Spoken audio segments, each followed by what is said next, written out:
Karen cited me for noise. I'm the state official who oversees environmental codes. Some people love the sound of control more than the sound of reason. And in my neighborhood, that sound came from one voice, Karen's. I'm Dorian Glass. I'm 43, single dad, and director of environmental standards for the state of North Carolina. In layman's terms, I oversee noise regulations, decibel thresholds, zoning ordinances, even the policies police use to determine a disturbance. So when Karen tried to slap me with a noise violation during my daughter's backyard birthday dinner, I knew we weren't dealing with ignorance. We were dealing with ego. I moved into the Crestwood Springs subdivision last fall, mostly for the school district and the tree-lined sidewalks. My 12-year-old daughter, Riley, loved the neighborhood instantly. Safe, quiet, full of dogs and weekend chalk art. Karen, however, hated chalk and dogs and sidewalk laughter. She was the self-declared president of what she called the Active HOA Oversight Committee, even though the real HOA had disbanded during COVID due to lack of volunteers. That didn't stop her. She printed her own fines, designed laminated rule sheets, carried a decibel meter she bought on Amazon and treated like the law. At first, it was comical. Then she targeted my kid. It started small.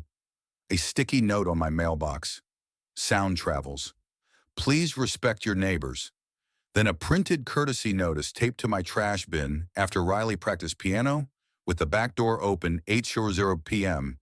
is the agreed sound limit across Crestwood. There was no such agreement. Still, I let it slide.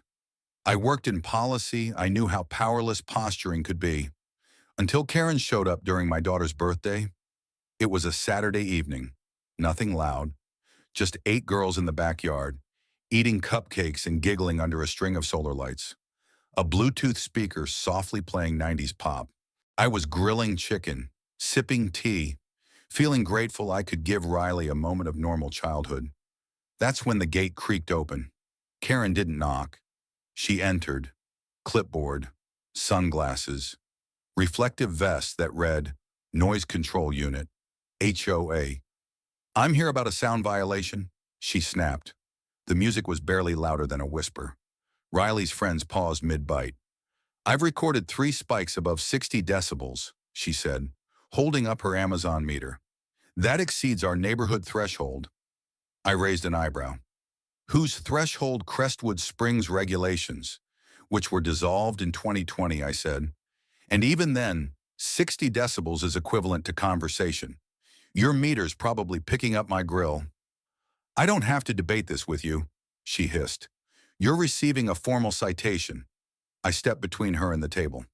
Karen, you're harassing children. I'm enforcing order. You're enforcing imaginary laws. That's when I reached for my badge. State issued, wallet flipped, North Carolina Department of Environmental Quality, Noise and Air.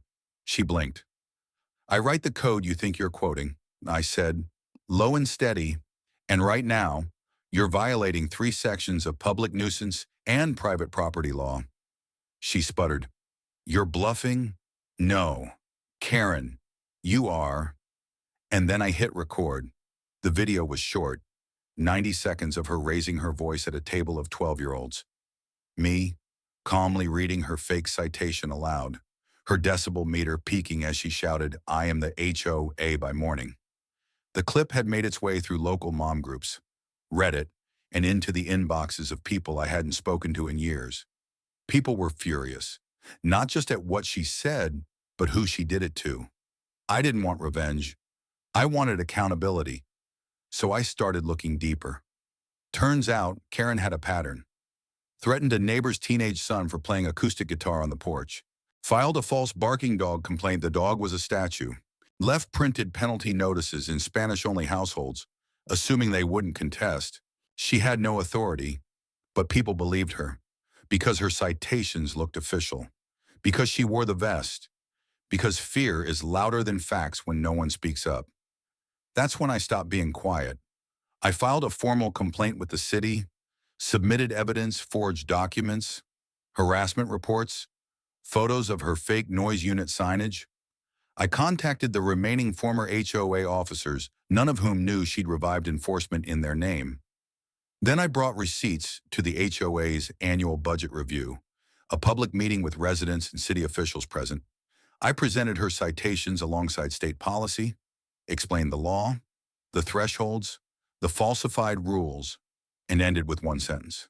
This isn't about sound, this is about silencing. By the end of the meeting, Karen was speechless. The city issued her a cease and desist.